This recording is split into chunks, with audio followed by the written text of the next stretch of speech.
Gornjemilanovačko komunalno preduzeće i opština Gornji Milanovac izdvojili su 7,5 miliona dinara za uređenje pristupne saobraćajnice i parkinga za 80 automobila, kao i elektrifikaciju novog dela gradskog groblja, postavljanje rasvete i nekoliko ormara sa priključcima za električnu energiju. Radovi izvode preduzeća Svin, Galis Inženjering i DB Elektro. Trenutno je završna faza elektrifikacije, čekamo da se završe grubi građevinski radovi i u toku iduće nedelje očekujemo da se postave stubovi rasvete, osvetljenja, ormani su već, kao što se može vidjeti, i postavljeni.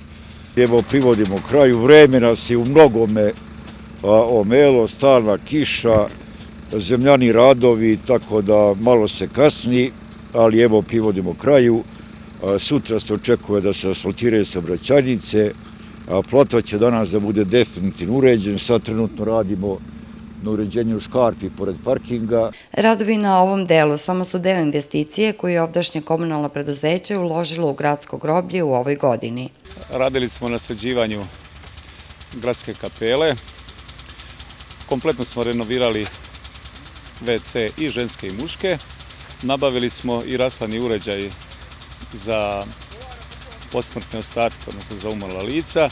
Također postavili smo u novom delu groblja i kupljeni kontejner sa WC-ima ženskim i muškim normalno sređen, jer je to bilo nužno uraditi.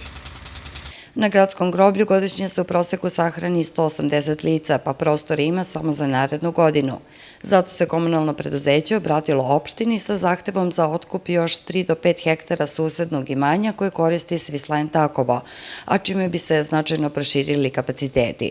U planu za narednu godinu je ograđivanje novog dela groblja, kao i postavljanje ulazne kapije.